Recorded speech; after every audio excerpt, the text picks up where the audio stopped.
आलेल्या नोटिशींकडे दुर्लक्ष करू नका, नाहीतर तुम्ही अडचणीत याल. नमस्कार, मी उदय ओंकार.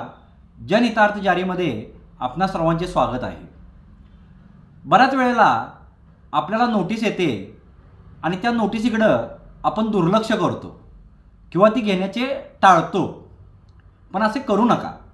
जर तुम्हाला एखादी नोटीस आली असेल, मग ती न्यायालयीन असू दे, खाजगी असू दे किंवा एखाद्या सरकारी कार्यालयातून आलेली असू दे, ती नोटीस प्रथमतः स्वीकारा. सदर नोटीस स्वीकारल्यानंतर ती नेमकी कोणाकडून आली आहे याची खात्री करा. त्या नोटिशीमध्ये नेमके तुमच्यावर कोणते आरोप लावले आहेत किंवा काय मागणी केली आहे हे बारकाईने तपासा. जर एखादी नोटीस तुम्हाला शासकीय कार्यालयाकडून किंवा न्यायालयाकडून आली असेल किंवा सदर नोटिशीमध्ये काही कायदेशीर बाबी नमूद असतील, तर मात्र त्या नोटिशीला उत्तर देताना स्वतः अपुरे उत्तर देऊ नका. त्या बाबतीत एखाद्या कायदेशीर तज्ज्ञांचा किंवा वकिलांचा सल्ला घेऊन त्यांच्यामार्फतच त्या नोटिशीला तुम्ही उत्तर द्या. सदर आलेल्या नोटिशींना उत्तर देण्यासाठी तुम्हाला 7, 10, 15 किंवा 30 दिवसांचा कालावधी दिलेला असतो. या कालावधीमध्ये तुम्ही वेळ न घालवता त्या नोटिशीला उत्तर देणं हे अतिशय महत्त्वाचे असते. जर तुम्ही आलेल्या नोटिशींना उत्तर दिले नाही, तर समोरच्या पक्षाला किंवा ज्यांनी तुम्हाला नोटीस पाठवलेली आहे त्यांना कायदेशीर कारवाईचा मार्ग मोकळा होतो किंवा न्यायालयात जाण्याचा मार्ग मोकळा होतो.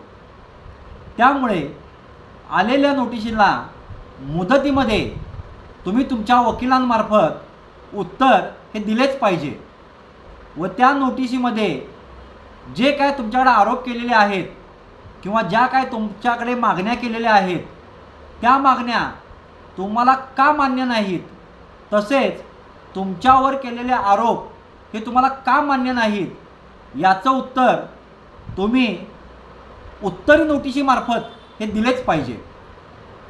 जर तुम्ही असे केले नाही व समोरचा पक्ष किंवा नोटीस पाठवणारे जर न्यायालयात गेले, तर त्यावेळीसुद्धा न्यायालय असे गृहीत धरते की ज्या अर्थी तुम्ही नोटिशीला उत्तर दिले नाही त्या अर्थी तुम्हाला त्या बाबतीत काही सांगायचे नाही आहे किंवा समोरच्या पक्षांनी केलेले आरोप हे तुम्हाला मान्य आहेत.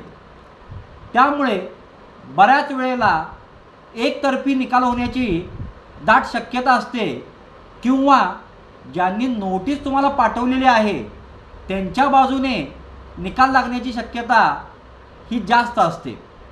म्हणून कधीही नोटीस आली, मग ती न्यायालयीन असू दे, पोलिसांची असू दे, बँकेची असू दे किंवा एखाद्या शासकीय कार्यालयाची असू दे, ती नोटीस आली की ती घेण्याचे टाळू नका.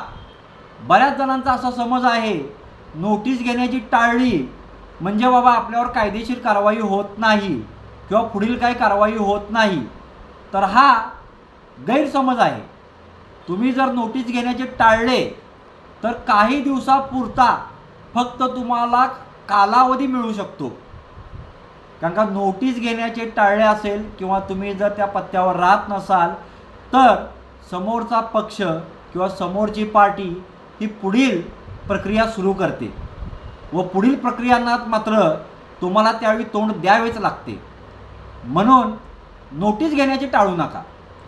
नोटीस घ्या, जेणेकरून तुम्हाला जर समोरचा पक्ष किंवा समोरचा नोटीस पाठवणारा हा कायदेशीर कारवाईमध्ये गेला तर तुम्हाला तुमची बाजू भक्कम करता येईल व ती बाजू तुमची भक्कम होईल.